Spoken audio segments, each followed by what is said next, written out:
There, friends. Dave Paulides, CanAm Missing Project, cover writer edition for our video channel. This is a missing person segment.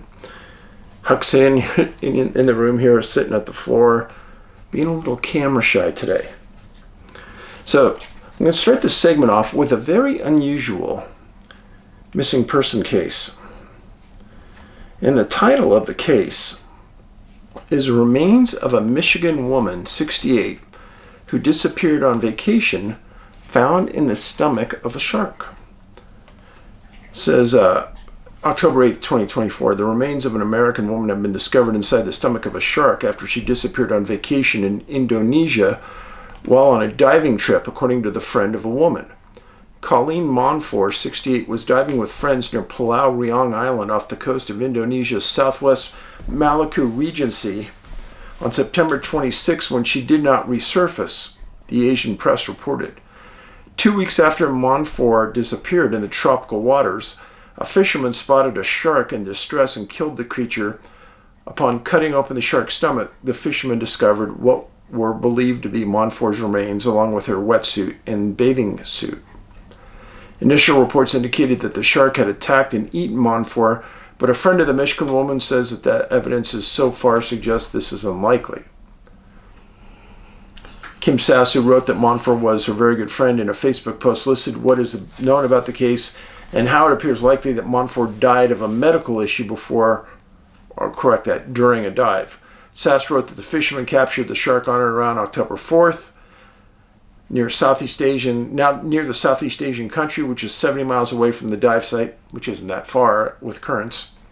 Monfort's remains were identifiable, according to Sass, which would not have been made the shark. Had he eaten it at the time, it would have destroyed the body. The reason I read this.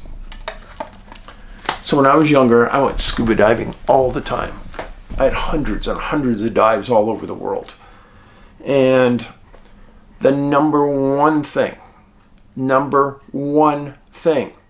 you always stuck with your partner. Just like being on a trail.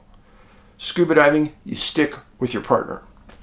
And unfortunately, I was in really good shape, and I was with partners who were in really bad shape.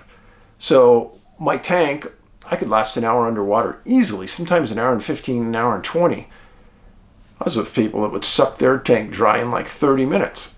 So my dive was over and I had to come up. But those were the rules I lived by. Whoever was with this lady did not abide by those rules. She had a partner, and that partner didn't stick with her. And to me, that's a catastrophic failure. Just like being on a trail and not keeping somebody in eyesight. I realize that we all travel at different speeds on the trail. That's normal. And if you want to zoom up ahead, but keep looking behind, that's cool. As long as you keep your partner in sight, always. Now, a lot of things about being on the trail that you got to be careful about. And there's people that have medical emergencies while on the trail. Maybe they didn't eat enough and they're borderline diabetic and they have a diabetic condition. They have a blood sugar issue. A lot of things go on. This is the reason why in your backpack, I always tell you, carry extra water for sure, but also carry energy bars. And I don't mean these cheap crap bars. I mean good, healthy energy bars. And there's a lot of them out there. But if you see the number one ingredient is sugar, don't even buy the bar. That's number one. And make sure that you always carry more than you're going to need. Bars they don't weigh very much, so it's not a big deal. Now with this poor lady, obviously nobody had eyes on her. So if she did have a medical emergency underwater, nobody even saw her. So when they all surfaced on the boat, hey, where's so-and-so? Well, she's not here. Where'd she go? Who was watching her? Yeah, I read that and I was pretty mad. So we're going to talk about a case today from 2005 in California. And I've written about cases like this before. Very similar.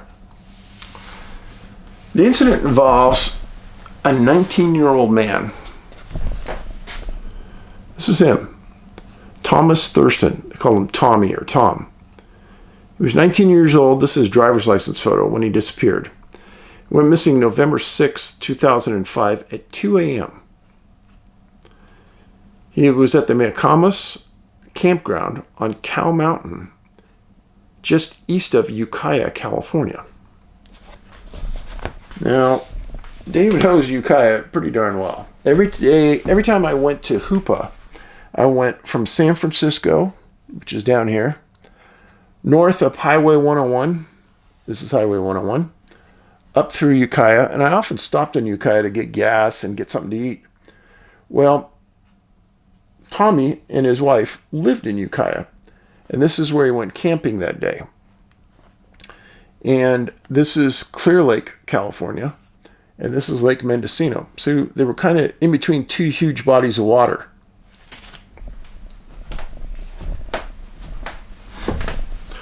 Like I said, Ukiah is about 105 miles north of San Francisco, right on the biggest highway going north.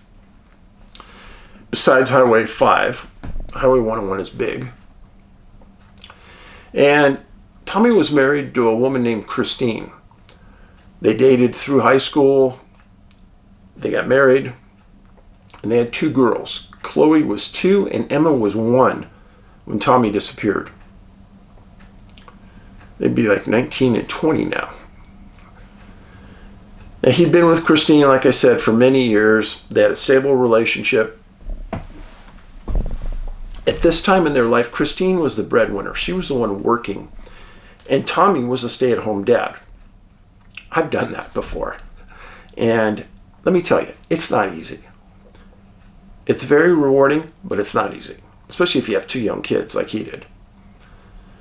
Well,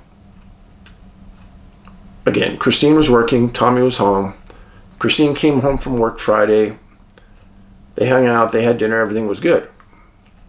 Well, later that night, Tom's longtime friend, a friend that he had since he was 7 years old, that's a long time. That's a person you can trust. Called him and asked if he wanted to go camping Saturday night. He'd pick him up Saturday morning up at Cow Mountain. And it was a location that Tom knew very, very, underline, very well. He grew up and was raised in that Ukiah area. Everybody went up to Cow Mountain and had fun, hung out. It's just a place to go. Well, Tom, being the good, caring husband that he was, he told Christine that his friend called, wanted him to go camping, and he said, "Hey, would that be all right if I went?" And she said, "Sure." And she said later that she knew that the break would do Tom well. She knew the friend. They were all buddies. She knew it was all on the up and up. And it would give him a refreshing moment. So November 5th, Saturday at 9 a.m., his buddy came, picked him up, and they drove up to Cow Mountain, established their camp up there, hung out. She said that just before Tom left, that they had an agreement that Tom would be home Sunday morning at 9 o'clock. He said, "No problem, I'll be there." Well, he gathered up his camping equipment, put it in his friend's car, and the guys left. It's not a long drive up to this campground from Ukiah. Very short. And very short meaning probably half an hour. Well, the guys arrive, they put their camp together, and Christine was spending a day with her girls. Uneventful, great day. Now, November nights in the hills around Ukiah can be odd. It can snow there. It can be freezing rain. And sometimes it can rain really heavy. So the guys brought all needed stuff.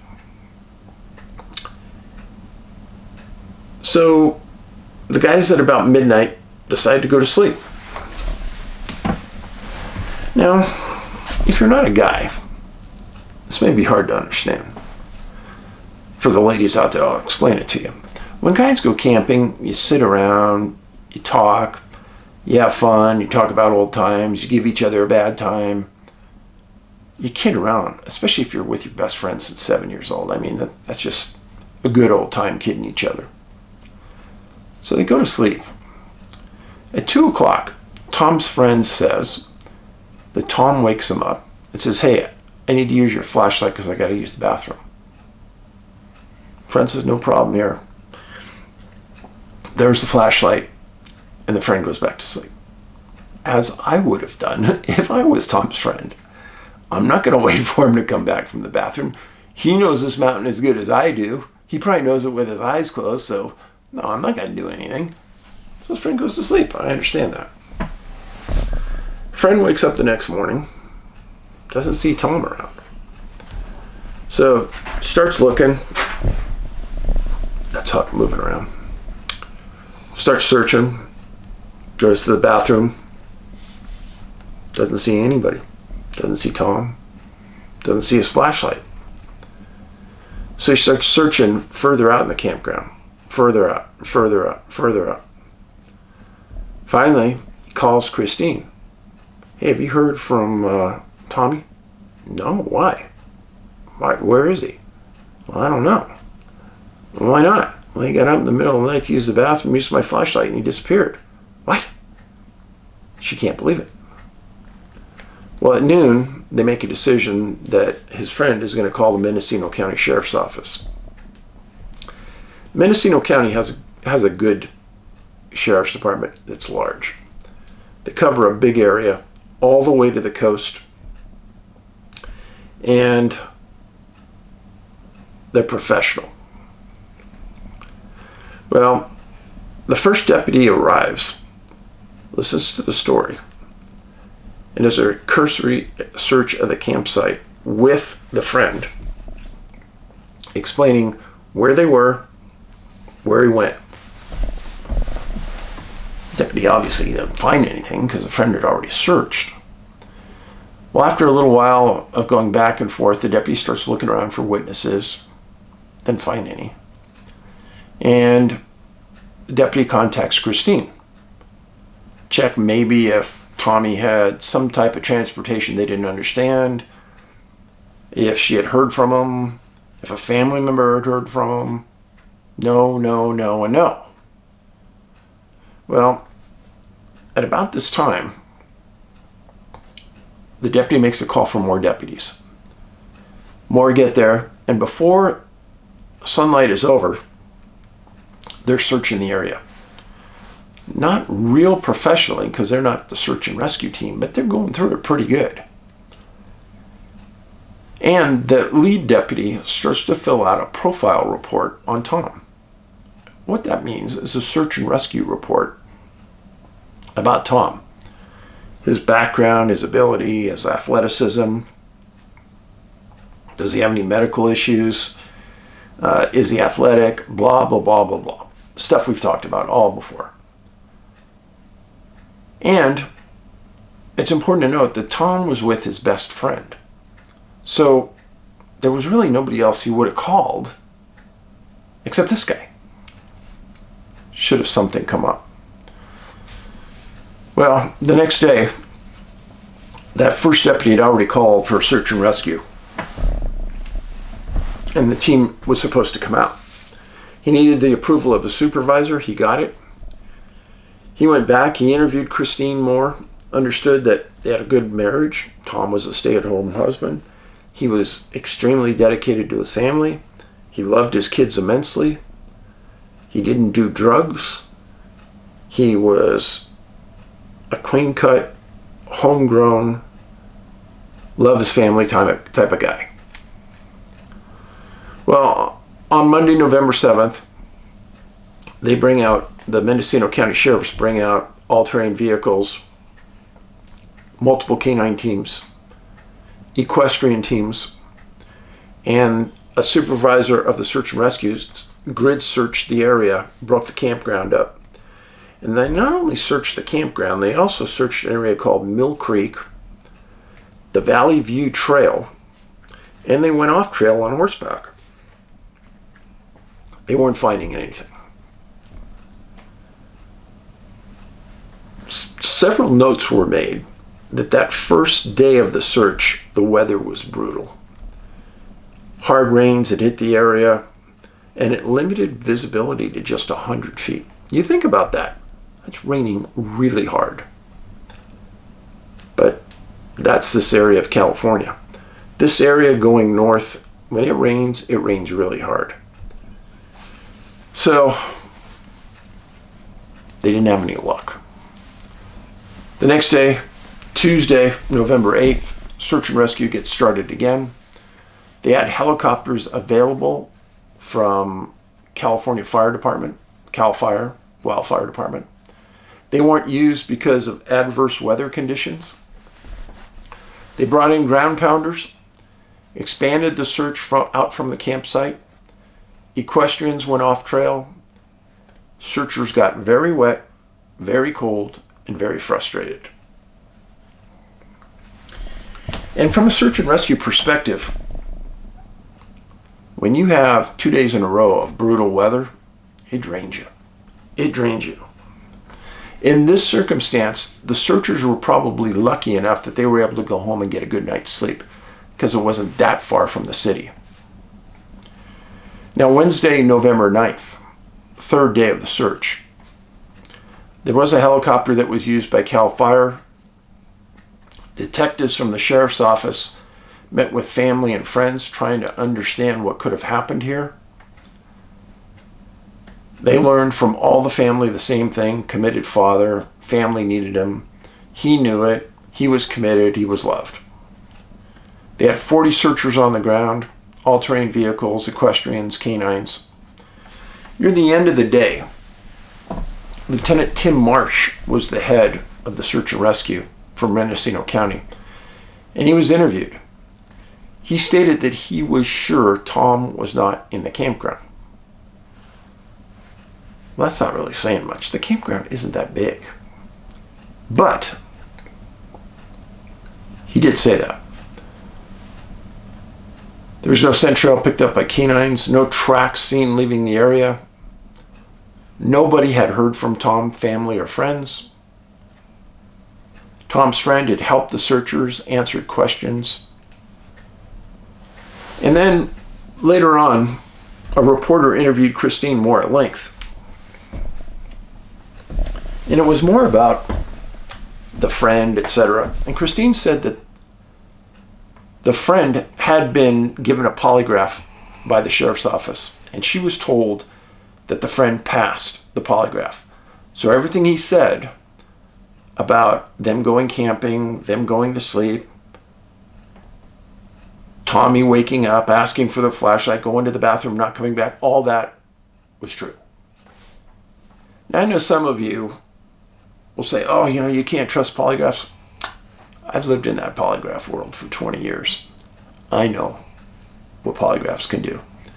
And I'm sorry, but there's a lot of erroneous rumors out there about polygraphs. And some of you think, oh yeah, I know. You don't know. I'm sorry. I've seen those things come up with miracles. And namely, it's all about the person given the polygraph. Right now, polygraphs are so different from the way they were 20 years ago. Namely because they're so computerized. There's very less interpretation. The computer almost can tell you what the answers are and if the person's being evasive. So, I'm sorry. I completely believe in them. So the background on Tom is Christine said Tom had never done drugs the entire time she was with him, all the way through high school and after high school. She said, I can't say that he's never done them, but around me and the kids, he's never done them. And she also explained that the deputies found trash at the campsite indicative that those two people were at that campsite. She said that she's not psychic or anything. She wanted to make that clear. But she did say that she gets feelings about things. And when she went up there, she didn't think Tom was anywhere near that campsite, for what that's worth. She also says that since everything has been over, she goes up to that cow mountain regularly and talks to the mountain and tells it that she wants her husband back and tells her husband that he's loved and that she wished he'd come home. And most of those articles were written between 2005 and 2009. There's really been nothing about this case since then. And now we're approaching 19 years and nothing related to Tom has ever been found. I know that seems very odd, but I agree. It's very, very odd. Where is he? What are the possibilities? Where did he go?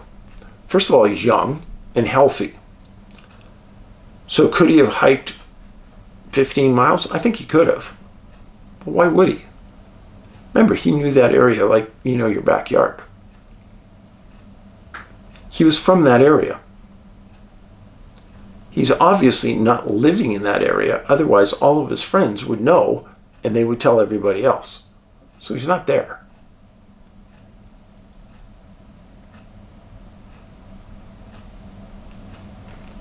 Oddly, when I did the background on this story, there's a man named Tommy Thurston, same approximate age as the missing Tommy Thurston. And I looked up his picture on LinkedIn. It kind of looked like Tommy. This guy owns a detective agency out of New Jersey. And the oddity was, it was the same age, the same exact name, Thomas M. Thurston. And like right now, his age would be appropriate. So yeah, 19, so he'd be between, say, 35 and 38 years old right now. And that was the approximate age of this guy too. When I looked at the picture, I don't think it's him. But I gotta admit it was close. So I did some background work on Cow Mountain in Ukiah and that area. And first of all, Ukiah, according to the 2020 census, only has 16,600 people. Small city. And the total square miles of Ukiah is only 4.83 square miles. That's really small. That's like 2 miles long and 2 miles wide. That's the entire city. As an example, when I first started as a policeman, I worked in Fremont. At the time, it had about 120,000 people, and it was 88 square miles. It was huge. Ukiah is a small city, so I want you to keep that in mind. When I did the background work on what I'm going to tell you, I looked up UFO reports for Ukiah. Couldn't be many, could it? 16,000 people, only 4.83 square miles. Couldn't be much. Oh, I was wrong. 24 UFO reports for Ukiah. I couldn't believe it. Now, the latest, I always start with the latest one, no matter how ridiculous it is. So, June 29th, 2023, 3 p.m., an individual reports a black orb with red lights releasing rays of light while it's in the clouds, sitting over the Ukiah Valley. And at one point, the object came down very low and glided over homes in a neighborhood. They said it was completely silent, standard orb look. Orb look, round, no definition per se. Now, all these reports came out of the National UFO Reporting Center. You can go and look it up online. The next one was real interesting to me. July 31st, 2021. Vichy Springs. Oh, Vichy Springs, you say. So here is the campground that Tommy disappeared from. Vichy Springs right there. Like maybe you throw a rock and hit it. And then there's Ukiah, the city. So, Vichy Springs. People report seeing a small object that had like an aura to it, around it. And as they watched it, they saw it emit objects that changed colors. This person reported that the entire month of July, there were strange objects in the sky over Ukiah. And the person said it seemed like they were always around us. This person stated that they woke up towards the end of July and they had strange marks on their body, implying that I guess the UFOs might have been involved. They didn't directly say it, but that's what it said. Woke up with things on their body. Just so you know, people who have had abductions, people who have had encounters with aliens, report things, scars, scratches on their body. Okay, so I picked 4 out. I got 2 more to go, and I tried to spread them out over the years. January 17th, 2009, 1 a.m. A person was with their friend, and they were laying on the grass at a nearby school in Ukiah. As they're laying on the grass looking at the sky, they saw an object that kept changing back and forth between orange and red. And they said sometimes it even changed into a yellowish color. They said as it came down lower, they saw a side to it that maybe had windows, but they weren't sure. Person stated that they've lived in the valley for 20 years, and during those 20 years, they've seen 20 UFOs. They said this one was entirely different because it appeared to them like it was flying straight at them at one point, like it had acknowledged them and coming at them. They said that they ran home when that happened. I think if the UFO wants you, running home isn't going to help, but just saying. December 10th, 2006, between 4 and 5 p.m. in the afternoon. There's a cigar-shaped object that was seen at about sunset. There was still light out. They first saw a flash in the sky out of the corner of their eye. And then they saw 4 cigar or cylinder-shaped objects seen coming out of the clouds. They said that the 4 objects danced around the sky several times. Objects didn't have any lights. They said with daylight they could see them easily. And they said all 4 objects eventually flew off over the mountains to the west. This object, this cylinder-type object, reminds me of what we showed in Missing 411, the hunted that went through the campsite. Kind of a long tubular object. It didn't bend, but it wove its way through the trees. Cylinder-shaped objects or cigar-shaped objects are not that unusual to be seen. One of the first UFOs years and years ago was a cylinder-shaped object. I mean, way back in the 1900s. Now, that's kind of my report on this. My reporting doesn't want to imply that a UFO took Tommy. But if we don't look at all of the unusual things that happen in the periphery, and you don't have an open mind to what may be going on, it's all not going to make sense. Like I stated at the beginning, this isn't the first case where a young man disappeared getting up to go to the bathroom in the middle of the night. This isn't the first case of a young man getting up in the middle of the night to use the bathroom in Northern California. So take that. In the meantime, please make sure you are subscribed. Make sure you're getting your notifications. And know that you are appreciated. Your comments are always read. I comment on many of them. And remember, I just came out with a new book. This one, paperback edition, Bigfoot, Wildmen, and Giants, 544 pages. It is huge. This is like the tabletop book of all tabletop books.